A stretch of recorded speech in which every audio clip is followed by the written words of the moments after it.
ওই একটা হরিদাস পাল বলে গান শুনে ওর জীবন শান্তি ঘন্টা নামাজ পড়লে রোড জামের অভিযোগ আর 7 দিন রোড বন্ধ। তুমি কি ভাবছো জোর যার মুল্লুক তার ক্ষমতার জোরে যা ইচ্ছা তাই করবে?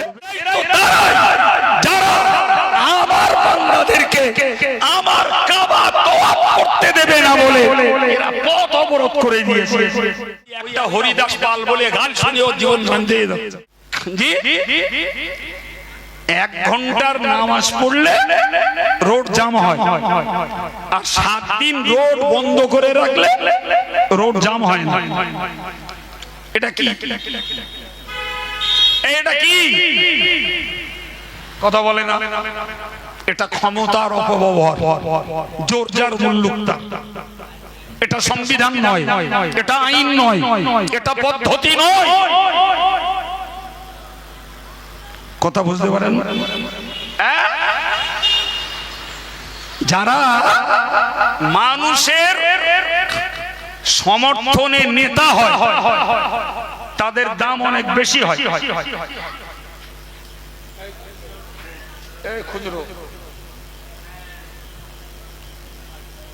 তাদের নেতা বানায় কারা? তাহলে যে জনগণ নেতা বানায়, তুমি নেতা হওয়ার পরে বাবু আর নেতা হওয়ার আগে তো ছিলে কাবু। কথা বলে না?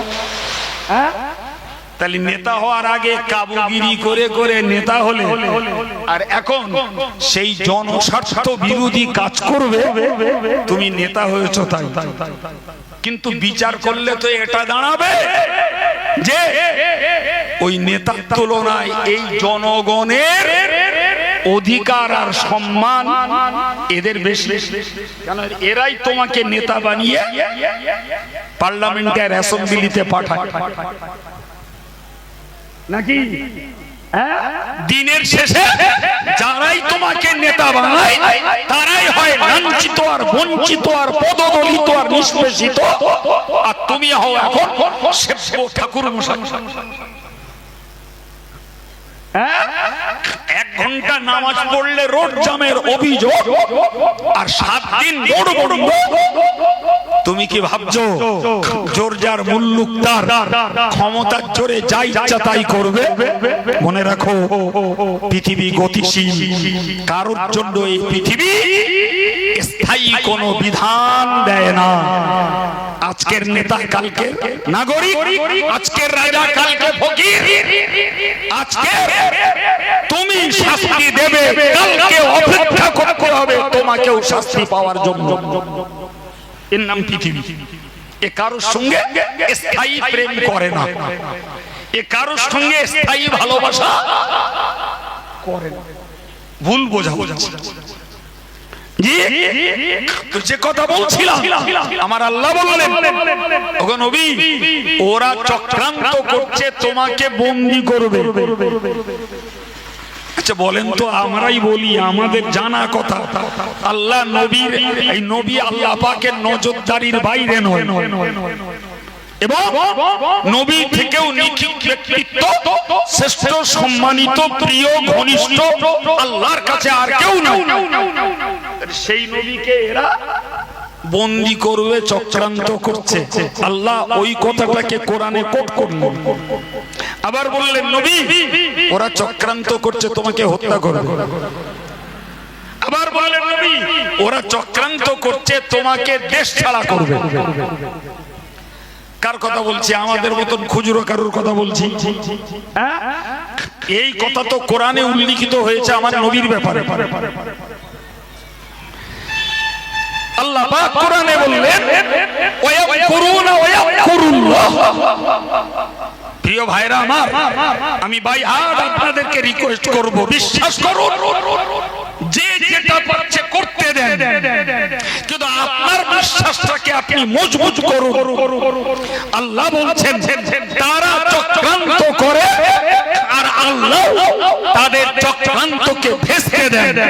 মনে রাখো নবী, আল্লাহু খায়রুল মাকিরিন, আল্লাহ হলেন শ্রেষ্ঠ কৌশলী, আল্লাহ হলেন চক্রান্তের শ্রেষ্ঠ জবাবদাতা, আল্লাহ চক্রান্তকে সর্বশক্তি দিয়ে ভেস্তে দেওয়ার অধিকারী আর কেউ না। তাহলে চক্রান্ত ধ্বংস করতে পারে কে? চক্রান্ত ভেস্তে দেয় কে? শ্রেষ্ঠ কৌশলী কে? সে আল্লাহ আছেন না নাই? ইন্নাল্লাহা হাইয়ুন কারীম, আল্লাহ চিরঞ্জীব, আল্লাহ চিরসম্মানিত। সেদিন ছিলেন, আজও আছেন এবং অবিনশ্বর, তিনি থেকেই যাবেন। তার জ্ঞান গোচরে, তার দৃষ্টির বাইরে কিছু আছে? হে ইমানদার, আপনি আপনার বিশ্বাসটাকে গাঢ় করুন। হে যুবক, হই হই করে লাভ হবে না, হই হই করে লাভ হবে না।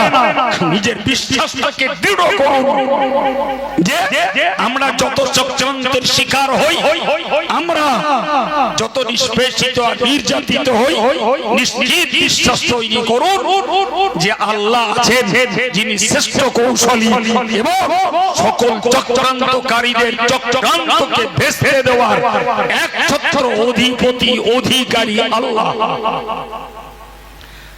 এসো না ভাই, দিল থেকে ওই আল্লাহকে একটু ডাকি। জি, শুধুমাত্র ফরমালিটি রক্ষা করার জন্য নয়, শুধু নিয়ম রক্ষা করার জন্য নয়, দিল থেকে ওই আল্লাহকে একটু ডাকি। জি, ডাকলে দেখবেন আল্লাহ যেটা করার তো করবেন, কিন্তু বান্দার আগ্রহ কতটা, বান্দা কতটা ভিখারি, বান্দা কতটা দৈন্য, বান্দা কতটা অসহায়, বান্দা কতটা আমার প্রতি প্রত্যাশী, বান্দা আমার প্রতি কতটা নির্ভরশীল, এটাকে যদি আল্লাহর কাছে দেখানো যায়, আল্লাহ যেটা করার করবেন, কিন্তু বান্দার প্রতি আল্লাহ সন্তুষ্ট হবে। তার আগে আমার দিলটাকে কাঁদাতে হবে তো আল্লাহর জন্য, আল্লাহর দ্বীনের জন্য। কিন্তু আমার দিলে দরদ নেই, আমার অন্তরে আফসোস নেই, আমার চোখে পানি নেই, আমার মুখে বিনয় নম্রতা এবং পূর্ণ অসহায় আমি, এই ভাষা আমার কাছে নেই। তাহলে ওয়েট করতে হবে, আল্লাহ যেটা ইচ্ছা আল্লাহ সময় হলে করবে। আপনি ভাবতে পারছেন, আবু জাহাল একদল লোক জোগাড় করলো, এই ছেলেরা একটু শোন বাবা, সব দিন সব কথা আসে না, আর সব সময় এক কথা বলবো, এটাও ভাবলে ভুল করা হবে। জি, আজকে বকচরা বাজারে এসেছি, কথা বলছি, কালকে সুলতানপুরে এসে আবার এটাই বলবো, ভাবলে বোধহয় ভুল হবে। জি, আজকে যেটা আল্লাহ বলাচ্ছেন ওটাই কালেকশন করুন, ওটাই কারেকশন করুন। ভাই, আবু জাহাল দলবল নিয়ে আল্লাহকে বলল, দলবল নিয়ে বলল, আল্লাহুম্মা ইন কানা হাযা হুয়াল হক, আল্লাহ তোমার এই কোরআন এ যদি সত্যি হয়, এ যদি সত্যি হয়, তার মানে আবু জাহালের বক্তব্য কি কোরআন সত্যি না মিথ্যে? ভেবে বলেন, হাওয়ায় বলবেন না, ভেবে বলেন আবু জাহালের ওই বক্তব্যটার অর্থ কি? তোমার কোরআন যদি সত্যি হয়, এই কথাটার অর্থ কি? যাই হোক, সবার চিন্তা ভাবনা তো গাঢ় না। আমার একজন ভাই বলেছেন ওটাই যথেষ্ট। আবু জাহালের ওই বক্তব্যের অর্থ হলো কোরআন সত্যি না। এবার একটু নাউজুবিল্লাহ বলেন অন্তত, না ওটাও হ্যান্ডেল মারতে হবে। একদিন অশ্বনে নাউজুবিল্লাহ বলার ঘাটটাও তো চিনতে হবে। চিল্লে বলেন নাউজুবিল্লাহ। আবু জাহালের বক্তব্যের অর্থ হলো কোরআন সত্যি নয়, এটাই তার চিন্তা। যদি সত্যি হয় আমরা মানি না। এবার ওটা নাউজুবিল্লাহ বলেন। আরে আমার ছেলেরা যারা হয়তো ধর্ম খুব বেশি করতে পারে না, বা ধর্ম করার মতো বয়স এখনো ভালো হয়নি ভাবছে, ফলে কেউ ঈদ পড়ে, কেউ জুমা পড়ে, কেউ রোজা রাখে, আবার কিছু দান করে, আলগা আলগা কিছু বাইরে বাইরে কিছু ধর্ম করে, কিন্তু প্রকৃত ধার্মিকতা তাদের মধ্যে এখনো তৈরি হয়নি। কিন্তু তারপরেও এরা দৃঢ়তার সঙ্গে বিশ্বাস করে কোরআন আল্লাহর কালাম, অভ্রান্ত সত্য, এতে মিথ্যার কোনো লেশ নেই। একদম কিশোর থেকে শুরু করে বৃদ্ধ পর্যন্ত এই আত্মবিশ্বাসটুকু অন্তত মুসলমানদের আছে না? না। এরপরে যদি ব্যতিক্রম ধর্মী কোন মুসলমান নাম নেয় আর যদি কোরআন বিশ্বাস না করে, তাহলে বুঝতে হবে ওর নামটা আলাদা, কিন্তু ও দলটা আলাদা। ও এ দলের লোক না, হলি কাজে করুক না করুক বিশ্বাসটা কোথা।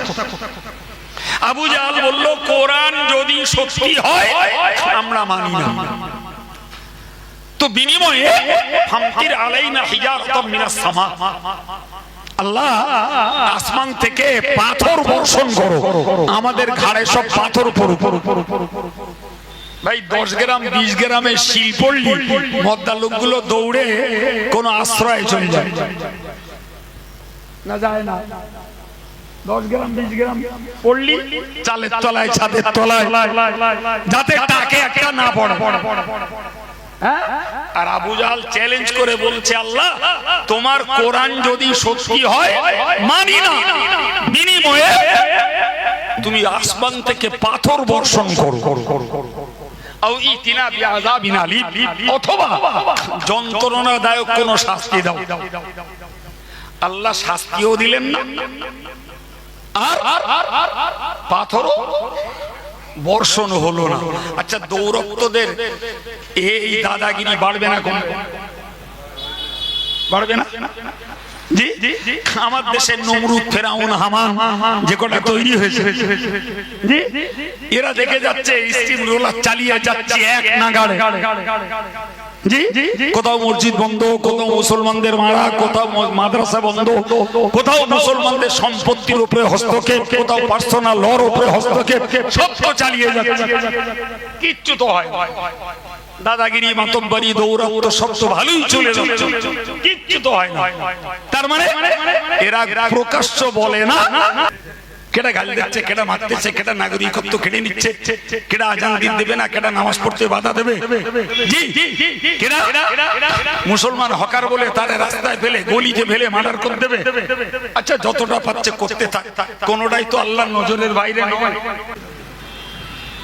বুঝতে পারেন?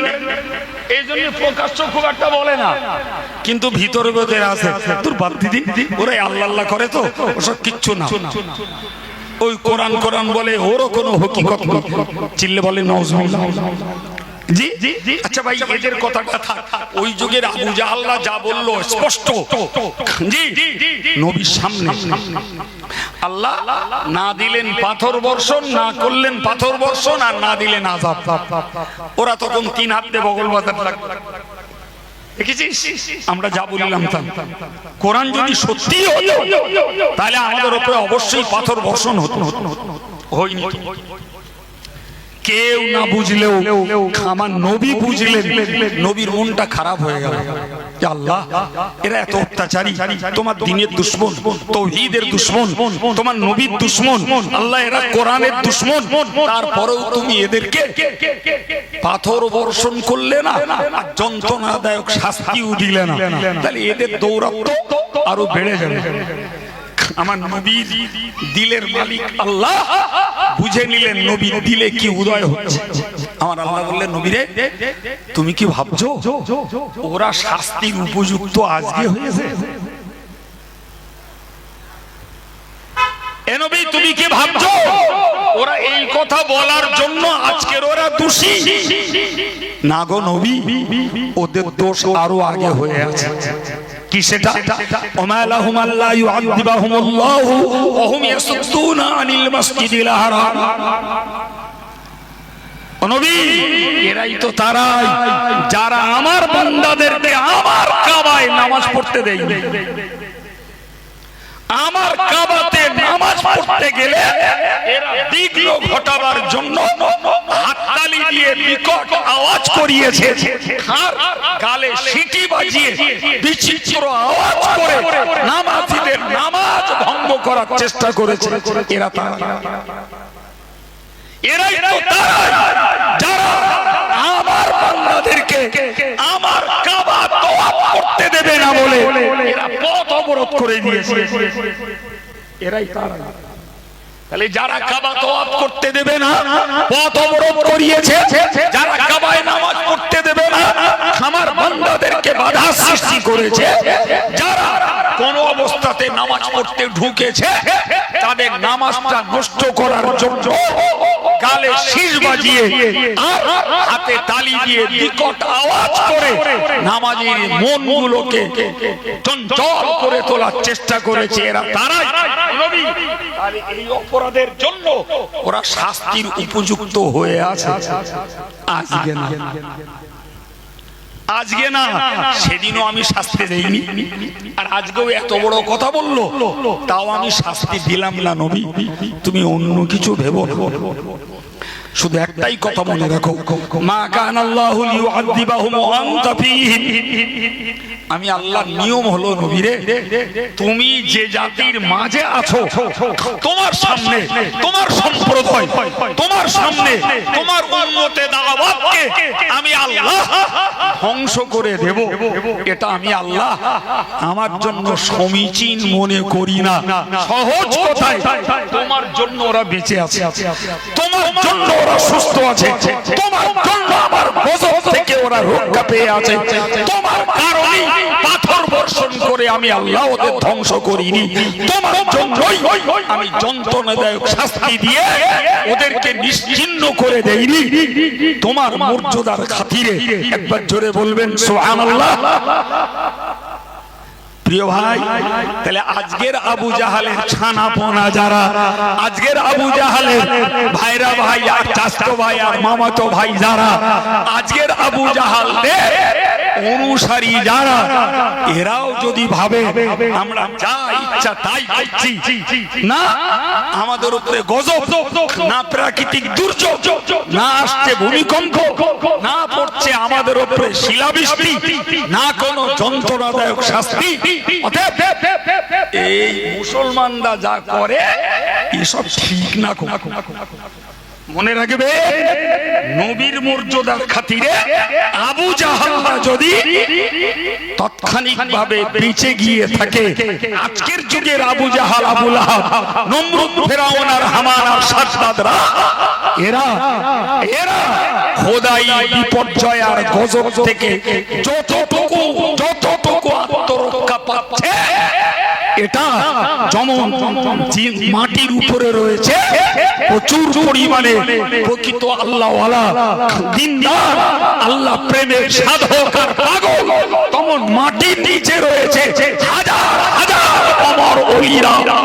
এদের দোয়ার খাতিরে আল্লাহ পাক এদেরকে এই পার্থিব ধ্বংসের হাত থেকে যদি রক্ষাও করেন, তার পিছনে যুক্তি হলো এটাই, যুক্তি হলো এটাই, হাজী সাহেবকে মারলি ওর একটা আঁচ বলো আমার গায়ে লাগবে, দোষ বলো আমি করিনি, করেছে হাজী সাহেব, ওনার মারলি তার একটা ছাঁটরা আমার।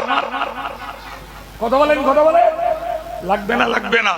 সুতরাং খোদার দুশমনকে শাস্তি দিতে যে তৌহিদপন্থী জনতারা শাস্তি না পায়, এজন্য আল্লাহ সামগ্রিকভাবে প্রাকৃতিক দুর্যোগ আর গজব দিয়ে ধ্বংস করে দিচ্ছেন না।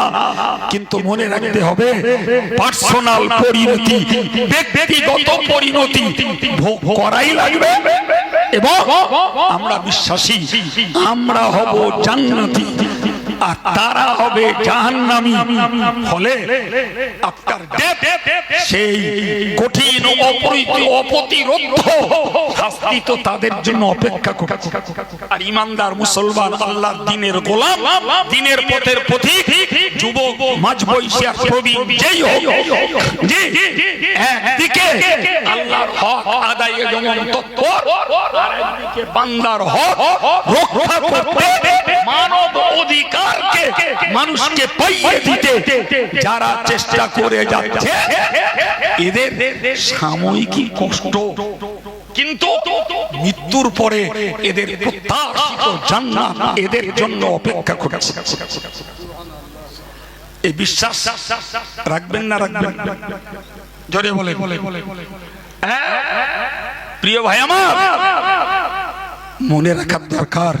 আমি সেই কথাটা আপনাদেরকে শোনাচ্ছিলাম।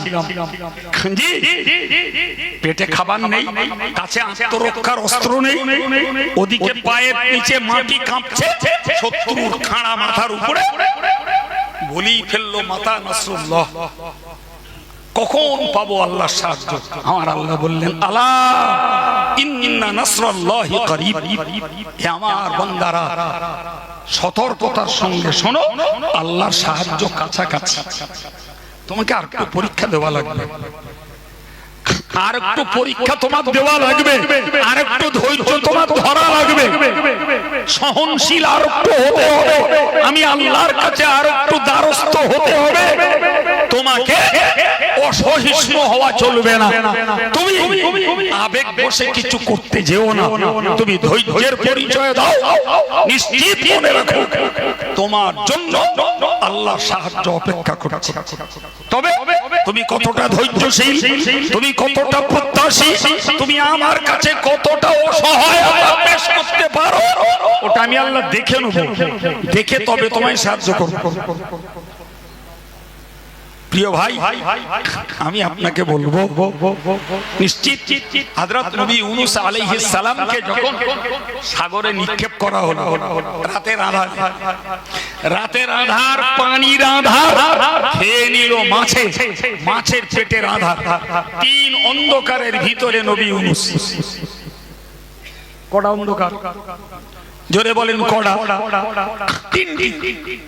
নবী ইউনূস মাছের পেটের অন্ধকারেই পড়ে নিলেন, লা ইলাহা ইল্লা আনতা সুবহানাকা ইন্নী কুনতু মিনাজ জালিমিন। লা ইলাহা ইল্লা আনতা। দৃঢ়তার সঙ্গে বললেন, আল্লাহ তুমি ছাড়া উপাস্য কেউ নেই, তুমি ছাড়া শক্তিমান কেউ নেই, তুমি ছাড়া জীবন রক্ষাকারী কেউ নেই, তুমি ছাড়া মৃত্যুদাতা কেউ নেই, তুমি ছাড়া রুজি দাতা কেউ নেই, তুমি ছাড়া সম্মানকারী কেউ নেই, তুমি ছাড়া অপমানকর্তা কেউ নেই। লা ইলাহা, তুমি ছাড়া উপাস্য, স্তবস্তুতি, গুণকীর্তন, পূজা অর্চনা পাওয়ার জাত সত্তা তুমি ছাড়া কেউ নেই। সুবহানাক, আল্লাহ তোমার জাত পবিত্র। ইন্নী কুনতু মিনাজ জালিমিন, আল্লাহ আমি অত্যাচারীদের অন্তর্ভুক্ত একজন। এই দোয়া পড়লেন আম ভাবে আমার মুসলমান ভাইরা মায়েরা সবাই জানে, এটির নাম দোয়া ইউনূস। জি, তাহলে এই দোয়া ইউনূসটা নবী ইউনূস পড়েছিলেন কখন? বাড়ি বসে আরামে খেয়ে ঘুমিয়ে? শুধু মাছের পেট বললে ছোট বলা হবে, বরং চরম বিপদে। কখন পড়েছিলেন? ওই বলেছি রাতের আধার, পানির আধার, মাছের পেটের আধার। তার বাঁচার আর ন্যূনতম কোন পরিস্থিতি আছে? আশ্চর্য ব্যাপার। তিনি পড়লেন, আমার আল্লাহ কি বললেন?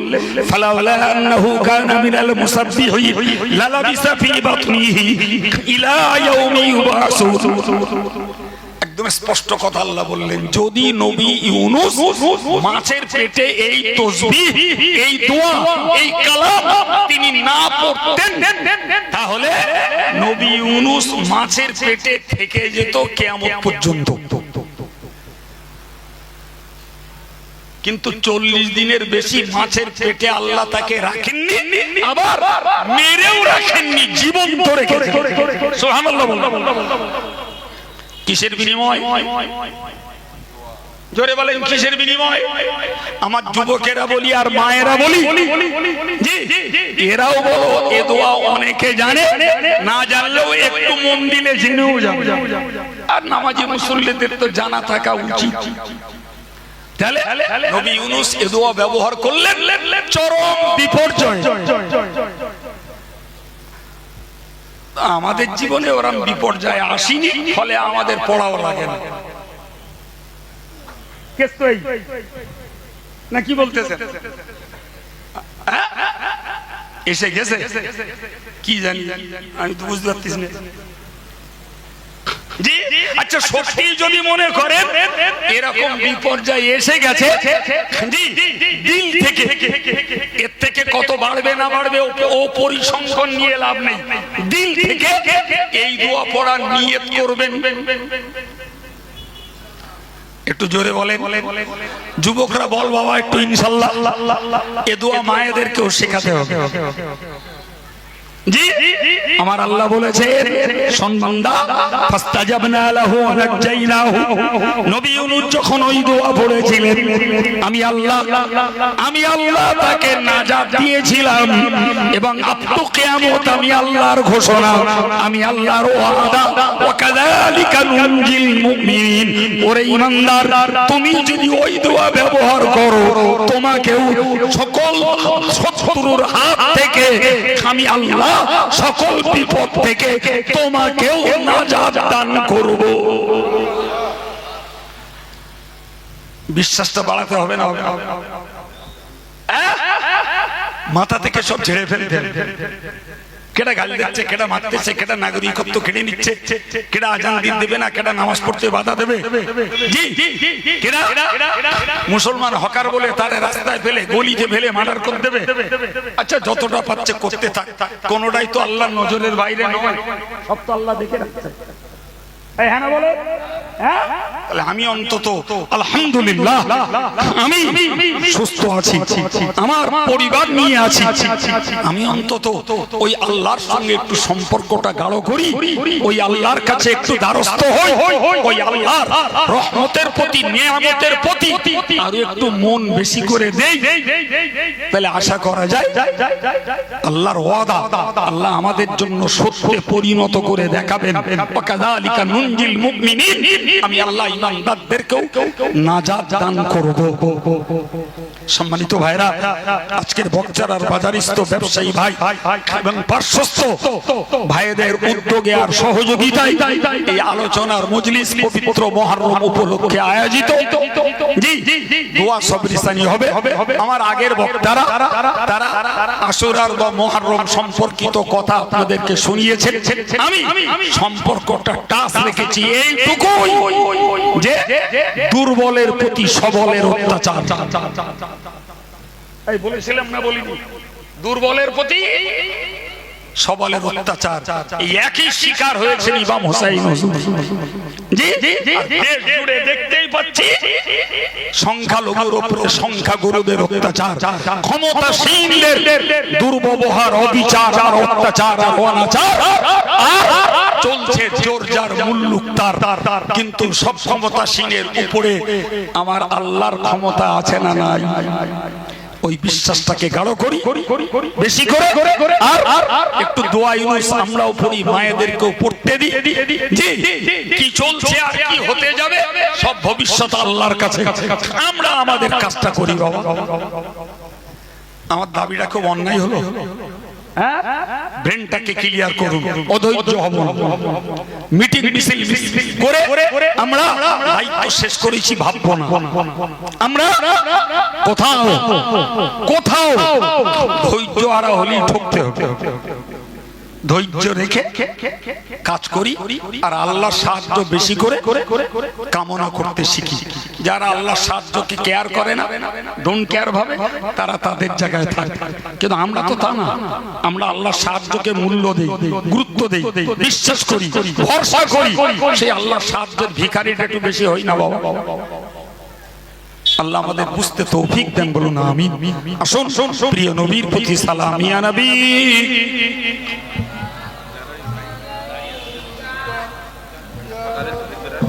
দু একটা ফাঁকা হবে না, অনেক গাড়ি।